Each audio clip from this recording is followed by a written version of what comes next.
my film and TV channel. We're going over to Neflix today for one of their foreign language doings, but quite a good one. I was quite happy with this. You can watch it in its original Spanish. It's Spanish language with English subtitles, or you can watch a very well dubbed English version, which for a comedy, it didn't really take anything away from the quality, I thought, of this little comedy. Yes, I'm going to have a look at something called Alpha Males today. Please, if you are new to the channel, please push that subscribe button, push the bell notifications.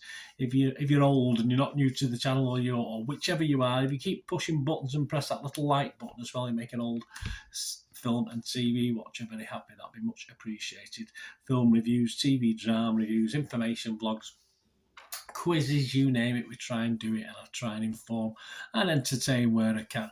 Right, Alpha Males, yes, 10 episode series, 30 to 35 minutes approximately, so they don't overdo it, just the right length of time, very enjoyable. I watched it over an evening and an afternoon, I think. I watched all 10 episodes. It's about Pedro, Luis, Raul and Santi, who are four friends who all feel a little bit lost in the new world of empowered women. Join the club, each trying to adjust in their own haphazard way. Yeah, there's not a lot of reviews out there, but as at the 4th of January 2023, as I'm recording this, takes some getting used to saying 2023, doesn't it? At 1 p.m, Internet Movie Database, very favourable, 7.2 out of 10. So we're happy with that. Will that decrease? Probably might decrease slightly, but I'm happy with that score. 87% positivity. This is created by Laura Caballero and Alberto Caballero, and you do see a male-female sort of slant on this, even though obviously it is aimed basically at let's say a mainly male audience in its title and how it's put out there, but it's totally not. It's totally for both. It's totally for both genders. My little score, let's give you I'll tell you who stars in it. I don't know, a couple of the guys are familiar, a couple of the ladies are familiar, but only from probably other stuff I've watched. Fernando Gil, Raul Tejon, Maria Hevas, Kira Miro and Gorka Otzoa star in this one. As I say, a couple of familiar faces. Right, the scores, as I said, there's not a lot of critics out there, but I'm going to be bold with my score on this one. I'm going to give it a really healthy 7 out of 10 because I thought it was thoroughly enjoyable. Back in the day, I certainly didn't watch it when it first started appearing, but I did watch it 2 or 3 years later, and I thoroughly enjoyed it back in the day. Something you may remember, I'm sure one or two of you might remember, something called Sex in the City. Yes, I did, and I ended up loving that series. Perhaps not the films quite as much, but certainly the series.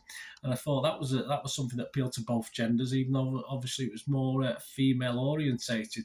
And it has took the Spanish, really, for me. I've not seen anything similar from a male perspective, if you like, since that Sex in the City. I've seen lots of stuff, of course, that's something, so I might have just forgotten something, but for me, it's took the Spanish all this time to actually come up with a version of it. So that's how impressed I am with this little series.